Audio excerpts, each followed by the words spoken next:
Hello, welcome to my channel. Today, I'm going to talk about this book that I worked through, and this is called Functional Harmonic Concepts by Joe Hubbard. I've been using it for quite some time. It's got some good exercises in it. It's about harmony.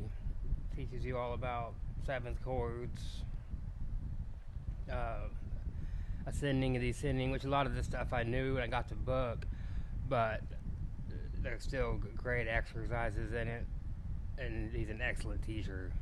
He has no idea who I am, but he's helped me out a ton. And especially with secondary dominance and that kind of thing, I learned it out of this book. So I was sitting here practicing, and I just thought I kind of show my process. I did a little mode video yesterday. Today I'm working on this diminished thing that I got out of this book. So it's more or less, it's not to teach y'all about this diminished, it's about the process of practicing and the way I break stuff down. So if you don't understand diminished, don't feel bad, because I don't understand diminished either. Sometimes you just gotta do exercises, and then they come over time. Somebody told me a long time ago to learn my scales and stuff, and they said don't worry about why, just do it, and later on you figure out what it is you're learning, you know. And so, which I do kind of understand diminished, but it's something that I haven't worked on enough. And I like to do it randomly, but I'm trying to know what I'm doing when I'm doing it. So, anyways, if you take a C diatonic scale, I got this exercise on my channel and one of my other lessons. You go up your first arpeggio, back down the second. I'm playing the C scale. Always map your scales out on one string across the neck. You don't have to, but I advise it because it spreads it out. You know, and then also learning a scale like the C scale on the G string. You start with G, A, B, C, E, E. Just play the C scale. Learn all your scales one string. It's immensely helps your improv. You know, when I'm improvising, I can see the scale across the neck because I do it this way. Instead of trapping yourself into little boxes. You know, that box you gotta know too. That box is every day is great, but you gotta spread that shit out. You gotta get out of the box.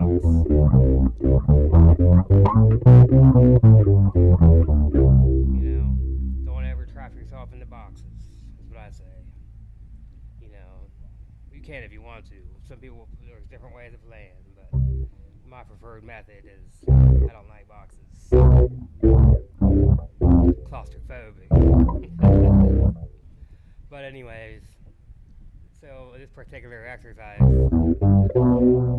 you're taking this diatonic, but in between the diatonic arpeggios, so in between the C and the D, you got a diminished chord. That's your diminished. It's a flat three stacked. So you got a flat third, like a minor, another minor third, and another minor third. You're just stacking.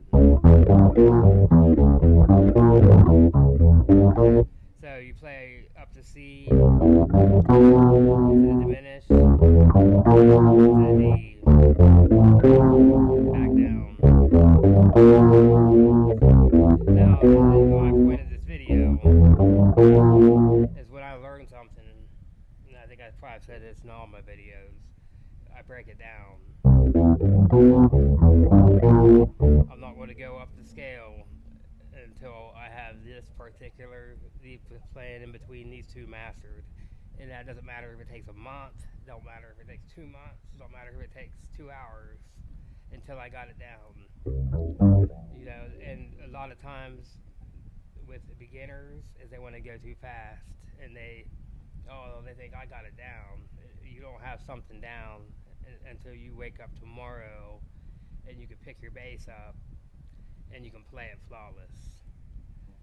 And that, and people always want to rush things. I was like that. Like I'd be trying to learn all the modes in one day. You can't do it. You got to spend time with every mode. You got to spend time with every exercise.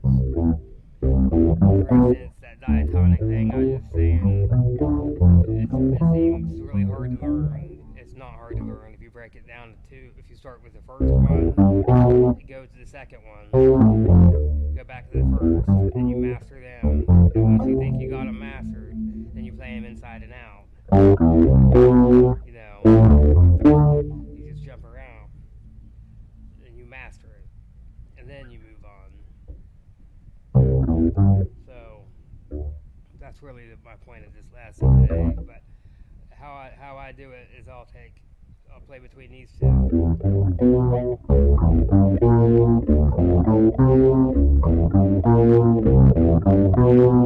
C is diminished, D minor, diminished, C. See, I still ain't got it down. I'm well, See, when I was learning theory, like I said, I would always try to go too fast. And I'd be like, oh, in 6 months I'm going to be so good because I'm going to learn all these modes and I'm going to do all this shit and I'm going to do all this shit. And all that does is overwhelm you. It's like being on drugs. It's one day at a time. You got to focus on the one thing that you're learning. You don't worry about the rest of the scale.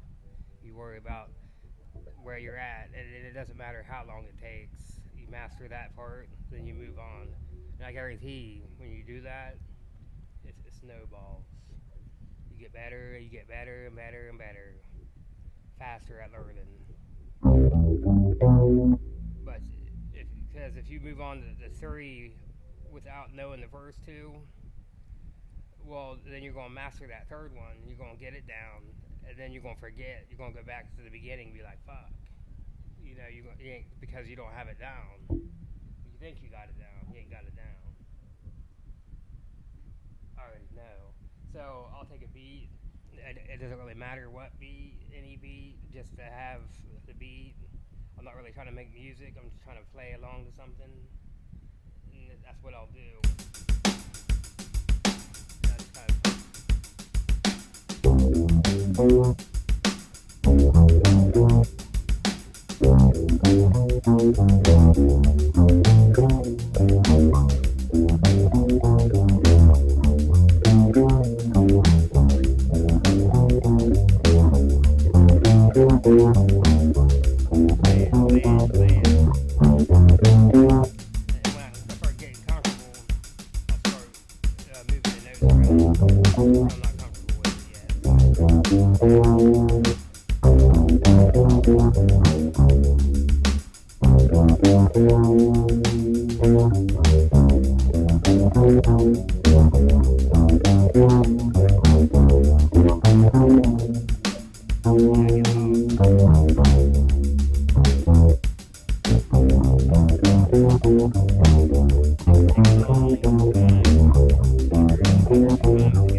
Kind of a really complicated pattern. And what I'll do is I'll keep working with those two notes, and then or those three chords, three arpeggios. C, but I think of it as two because I'm playing this diatonic one and this diatonic one.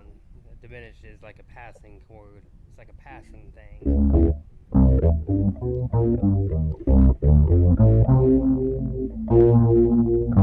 Which that's not the importance of this lesson. The point of this lesson was just to kind of show you how I like to break down my ideas. You can do that with anything you learn, anything at all, and it will make you a much better player.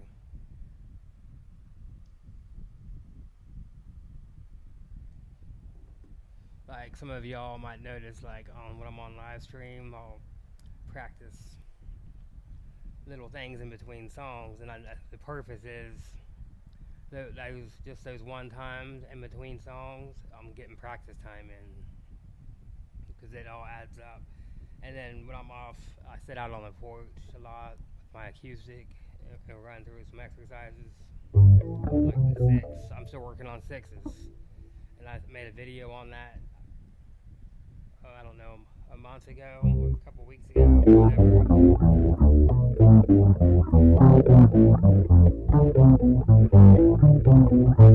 And I'm getting it down.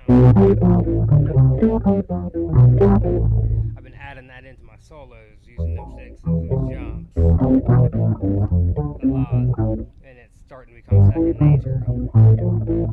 And that started with the same. What I'm doing is diminished. I'm starting with these two notes, and then I'll keep going until I got the whole scale down, and then I'll start adding it into my solos. I'll start whatever key my songs are in.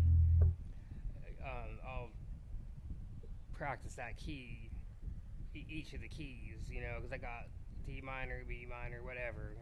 I try to change the keys of my songs all the time, and then I'll take that exercise and I'll learn it in all the keys, and then with my solos, and I start adding that stuff in as I go. That way, I'm always, even though I play a lot of the same songs or same loops, I'm always adding to them and learning with them. It's like exercises to me. I'll add those six in, and then now I want to start adding diminished in, and then that kind of thing.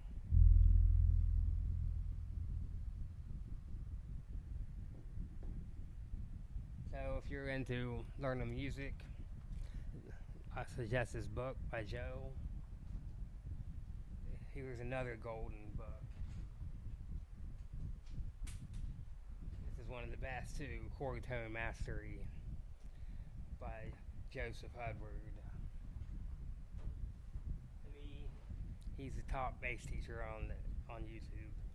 And when I first started getting into YouTube videos, he was the one I didn't like the most because his shit was always so complicated, and I would always be like, he was always using big words I didn't understand, and now I understand what he's saying. I'm like, man, this dude knows what he's talking about.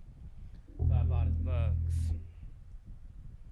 I would watch YouTube videos when I got into theory, and it would just be gibberish, and now I understand it all, understanding what they're saying, all that shit, but when I first started, I would watch them anyways, even though I would only know bits and pieces of things.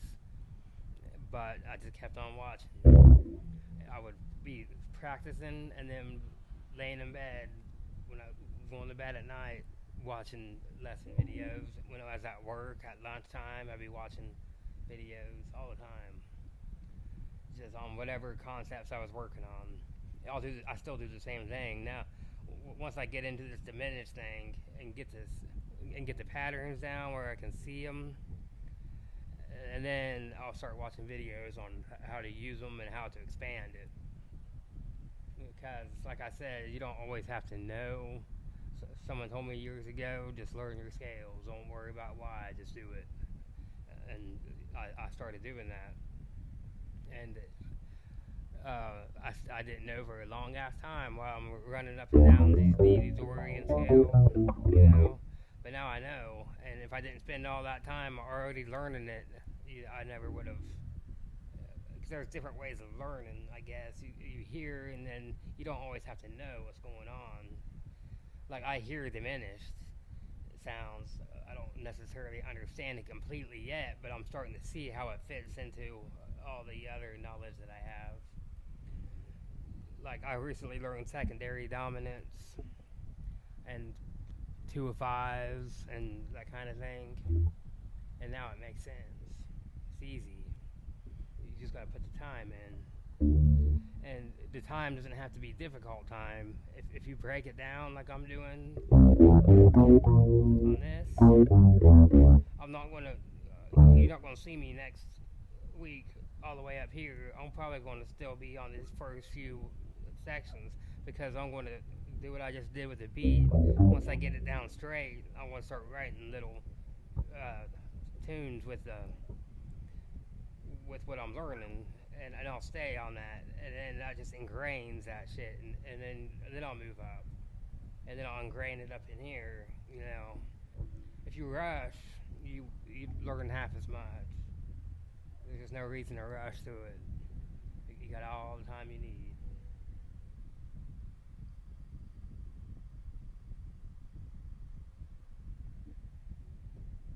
Because once things start making sense, they start making sense in other ways that you won't until you start doing it. You won't understand what I'm saying, but by learning one thing, it leads to knowing multiple things. Eventually, once you start seeing the concepts, and because sometimes the exercises you don't know what the hell you're learning them for, and you learn them and you learn them, and then it clicks like, oh, this is why, and then that's just normally how it goes. And then once that clicks, it will open up a whole fucking gigantic doorway of ideas. You see, oh well, if this does it this way, then that means this goes with this and that kind of thing. You start figuring out bits and pieces across the neck, and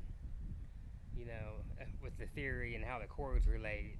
You got to understand how that's what this book's about, is functional harmony, how chords go together. You got to know them inside and out. You got to know your arpeggios inside and out.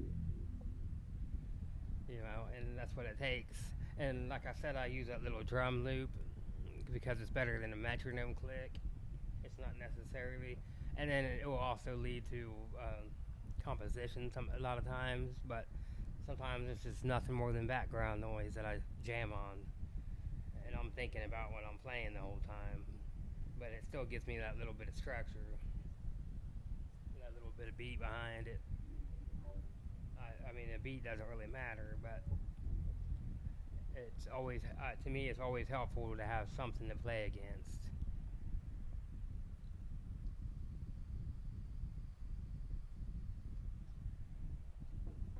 Because whether or not you really listen to that, subconsciously, you're playing to a beat all the time.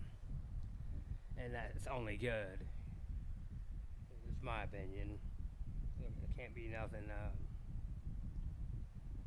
detrimental to playing with the drum machine constantly, no matter what you're playing. I also got this cool freeze pedal. Last night unhooked all my pedals and hooked them back up, and I put my freeze pedal back in. So I didn't have it in my chain. I was having problems with my sound because I was running everything through the Beat Buddy and then the Beat Buddy to the amp. Well, that was my problem. I didn't know how else to run it. Well, now I'm running the Beat Buddy by itself and the looper into the amp, and it got rid of my clipping because I was having problems with clipping issues and volume issues, and it was all from running that Beat Buddy and everything into that Beat Buddy. So, anyways, I got my freeze pedal in. What this does, freeze out that A, so you can keep on freezing notes on top infinite. So if I want an A minor, A, C, E, and G, I can freeze out the C too.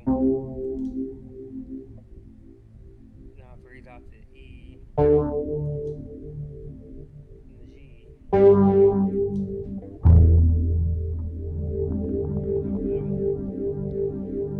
That's an A minor chord. You can play over top of that.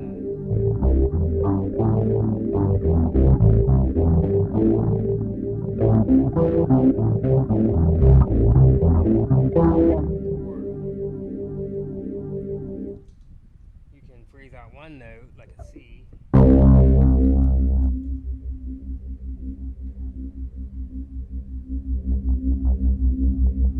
can practice your C major scale.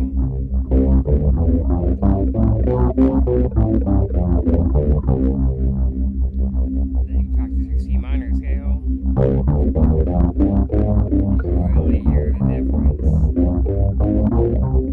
That C drum, it may not sound like that on camera, but when you hear it in person, it's awesome.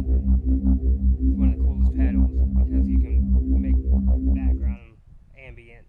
But I use it mainly for practice right now, but my goal is to get it into my compositions. It's a whole new element. I like sounds, but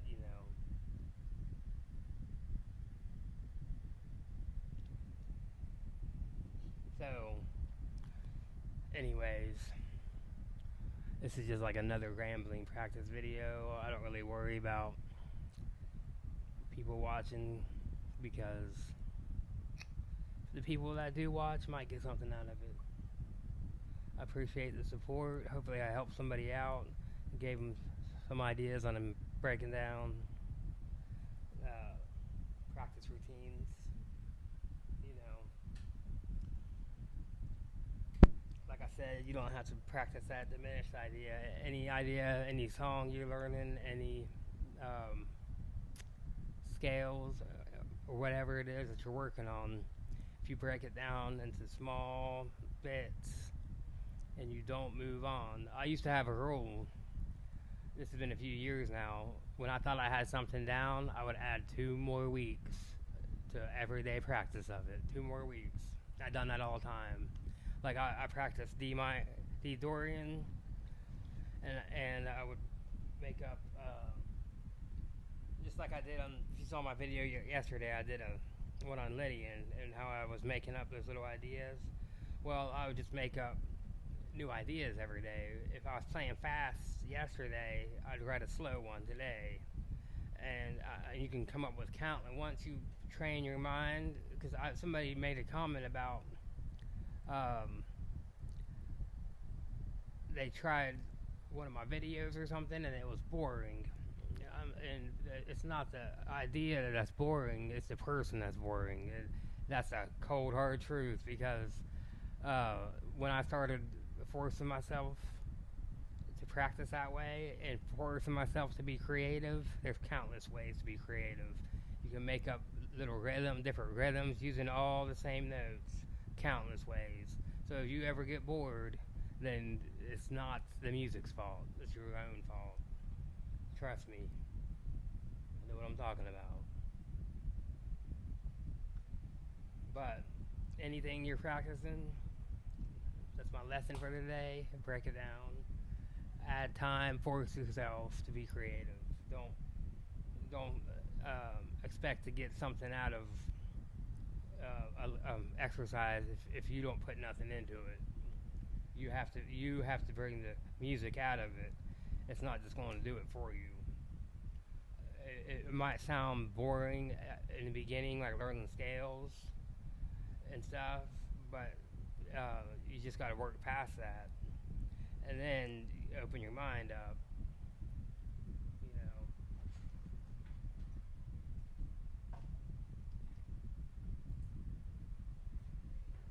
So I broke all my.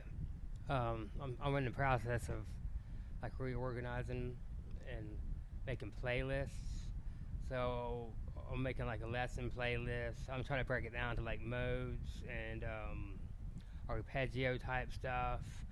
And then I just recently got into this thing where I've been doing these little random videos like this. So I'll make a little folder for that because that way people, if they want to watch them, they can go through and watch them.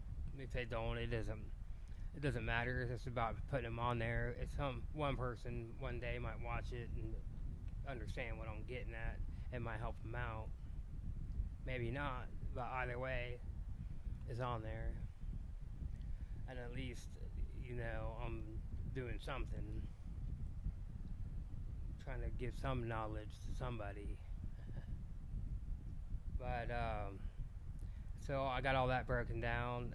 I've already started that in like my compositions. Somebody asked me about a for one of my compositions, and I have them on there, but I realized my channels. I got so many videos because my lives, and I can't take them off because if I take them off, I don't get the hours for the monetization.